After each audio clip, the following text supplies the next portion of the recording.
जिसका डर था वो पहले ही हो गया। वो पहले ही हो गया। ध्यान एक ऐसी चीज है जिसे बताना तो बहुत मुश्किल है। मैं सबसे पहले ये जानना चाहता हूँ कि आपका जो परिचय है वो क्या है, कि ये जो दोहराव आया है चरित्र में, ये कैसे बना और इसके पीछे क्या मानते हैं आप? उनको तो पता है और वो वहाँ पहुँचे हुए हैं, हम पहुँचे हुए नहीं हैं। हम अगर ध्यान करेंगे तो हम भी कुछ करीब पहुँचते चले जाएंगे।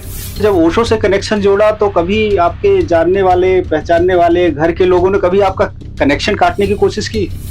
किताब हाथ लग गई एक दिन, बस वो पढ़ी, फिर तो रुका ही नहीं।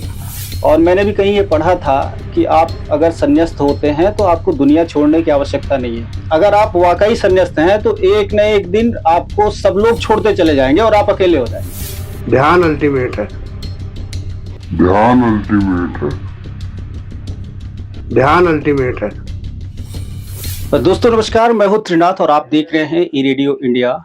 हमने ओशो का फूल एक ऐसा कार्यक्रम शुरू किया है जिसमें ओशो से दीक्षित उन सन्यासियों के इंटरव्यूज करते हैं जो न केवल अब तक ओशो की सुगंध को बरकरार रखे हुए हैं, बल्कि उन तमाम लोगों ने अब तक हजारों लोगों को प्रभावित भी किया है। चाहे ध्यान हो और चाहे ओशो की संगीत में भजनों को सुनना, ओशो के प्रवचनों को सुनना, ओशो की ज्ञान को लोगों के बीच में बांटना, और इसके अलावा लोगों को इस बात के लिए प्रेरित करना कि वो ध्यान करें और अपने जीवन को अच्छा बनाएं। हमारे बीच एक ऐसे स्वामी जी हैं जो न केवल ओशो के समय से दीक्षित हैं बल्कि लोगों को ये प्रेरित भी कर रहे हैं कि आप सभी लोग अपने जीवन को ध्यान में बनाइए। बहुत बहुत स्वागत है आपका इस ओशो के फूल कार्यक्रम में। और मैं सबसे पहले ये जानना चाहता हूँ कि आपका जो परिचय है वो क्या है और जो संन्यास का परिचय है वो क्या है। दोनों के बीच जो गैप रहा, जब आप पहले दीक्षित नहीं थे तब और जब आपने ओशो से संन्यास लिया, माला पहनी और प्रॉपर उनके गणवेश में आए, तो क्या परिवर्तन आपको देखने को मिले? स्वामी जी, ध्यान से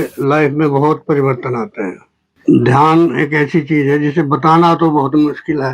ये तो गूंगे का गुड़ है, जो ध्यान करेगा उसी को पता चलेगा, दूसरे को पता नहीं चलेगा। ध्यान में जब तक नहीं पता चला, जब तक ओशो के कांटेक्ट में नहीं आए, तब तक संघर्ष को ही जिंदगी मानते थे। और शांति क्या है और मौन क्या है इसका कुछ पता नहीं था। सुनते थे, पढ़ते थे, बहुत चीज पढ़ी थी कि हमारे ऋषि मुनि चले गए हिमालय में और वहाँ उन्होंने तपस्या की, लेकिन उसका कोई आइडिया नहीं था। ओशो ने बड़े सिंपल शब्दों में समझा के, करा के और उसके इफेक्ट दिखा के दुनिया को एक ऐसा संदेश दे दिया है जो इससे पहले किसी ने नहीं दिया था। स्वामी जी, एक सवाल बहुत सिंपल सा आता है। जब हमारे युवा ओशो का नाम सुनते हैं, एक ऐसी छवि आ जाती है सामने जो शुरुआत के दशक में हुआ करती थी जब ओशो बहुत ज़्यादा पॉपुलर होने की स्थिति में आए। वो ऐसा है जो उनकी किताब है संभोग से समाधि की ओर, तमाम लोगों को इन चीज़ों को लेकर के बड़ा उनके मन में दोहरा चरित्र आ जाता है। कहीं न कहीं वो ये सोचते हैं कि जो ओशो की छाया है, प्रतिबिंब है, वो कुछ अलग है, और जो आज की दिशा में जो युवा उनसे जुड़ता है तो वो कुछ और सोच के जुड़ता है। तो आप क्या कहना चाहेंगे कि ये जो दोहराव आया है चरित्र में, ये कैसे बना और इसके पीछे क्या मानते हैं आप? मैं उस टाइम की बात बता रहा हूँ जब 70 में मैं यूनिवर्सिटी में पढ़ता था। उस समय एक मैगजीन निकलती थी, इलस्ट्रेटेड वीकली ऑफ इंडिया। तब तो खैर कुछ पता नहीं था, पढ़ने में लगे हुए थे। उसमें निकलता था कि कोई आश्रम है पूना में और वहाँ पे जो है वो फ्री सेक्स है, क्या है, उनको नाचते हुए भी दिखाते थे और एक दूसरे को टच करते हुए भी। तो बड़ी ही गलत छवि दिमाग में गई। फिर उसको पढ़ना ही बंद कर दिया कि ये तो कोई गंदा आदमी है, कुछ यहाँ बहुत ही गलत चीजें होती हैं। फिर सर्विस में आ गए, 10 साल निकल गए और भूल ही गए उसको। फिर एक सन्यासी मिले मेरे, मैं एसडीओ था, यही था मेरठ में। वो मेरे जेई होके आए, वो कपड़े ऐसे पहने हुए थे। ये समय वो था जब 1985, जब ओशो अमेरिका से आए। तो वो ओशो से मिलने गए और मुझे कुछ पता नहीं था तब क्या है क्या नहीं है। उन्होंने एक किताब ला के दे, 3-4 किताब लाए। वो मैंने एक किताब पढ़नी शुरू की, ज्यों की त्यों धरी दी नीचे दरिया। वो जैन धर्म के ऊपर है वो, और अहिंसा और ब्रह्मचर्य और ये सब चीजें जो हम पढ़ा करते थे पहले कि भाई ब्रह्मचर्य कुछ होता है, अहिंसा है जो गांधी जी ने अपने जीवन में प्रयोग किया, जिसका सत्य के प्रयोग भी पढ़े थे गांधी जी के, सत्य के प्रयोग।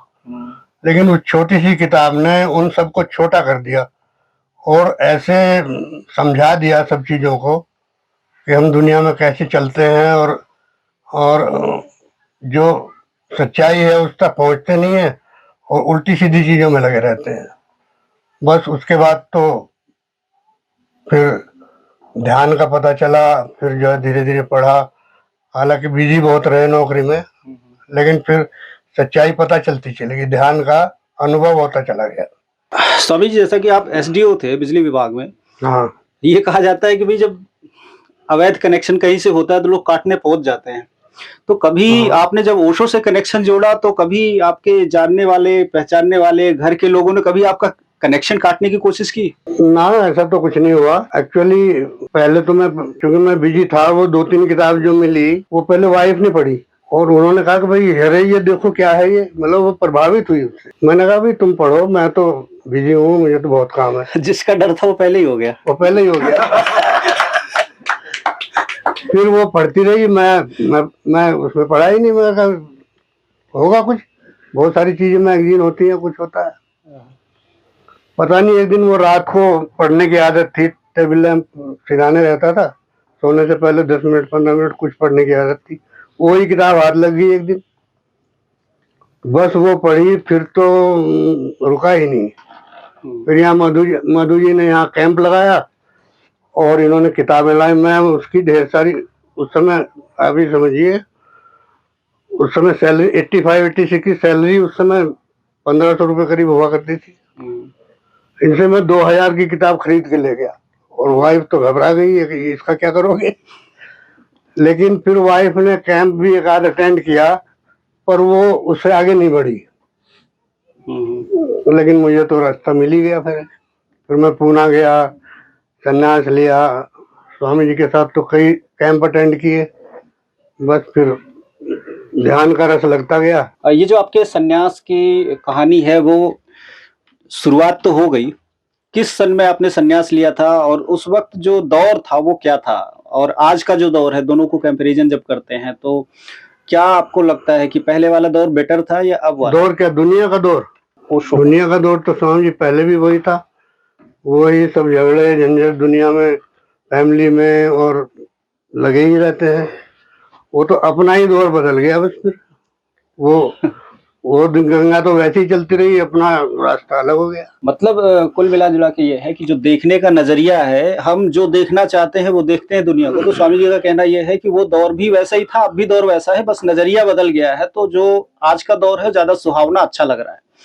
कुल मिला के ये देखा जाए, जो भगवान श्री रजनीश या ओशो को मानने वाले जो इंटरनेशनली जो फॉलोअर्स हैं उनके, तमाम लोग इस बात को लेकर के निश्चिंत रहते हैं कि लोग उनको देख के क्या कहते हैं, उनके कपड़ों को देखकर क्या बोलेंगे, उनकी मालाओं को देखकर क्या बोलेंगे।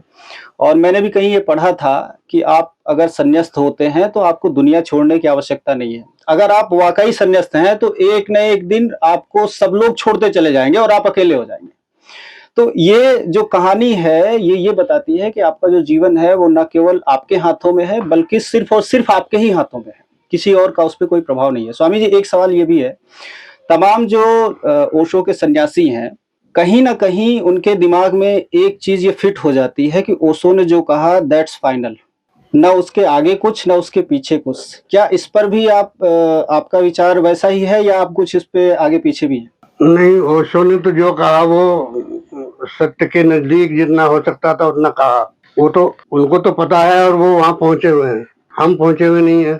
हम अगर ध्यान करेंगे तो हम भी कुछ करीब पहुंचते चले जाएंगे। लेकिन ओशो ने जो अल्टीमेट है वो कह दिया। अब आप ये देखिए, ओशो ने कृष्ण के बारे में भी, सारे ही जितने एनलाइटेंड है सबके बारे में कहा, जबकि ऐसा नहीं होता।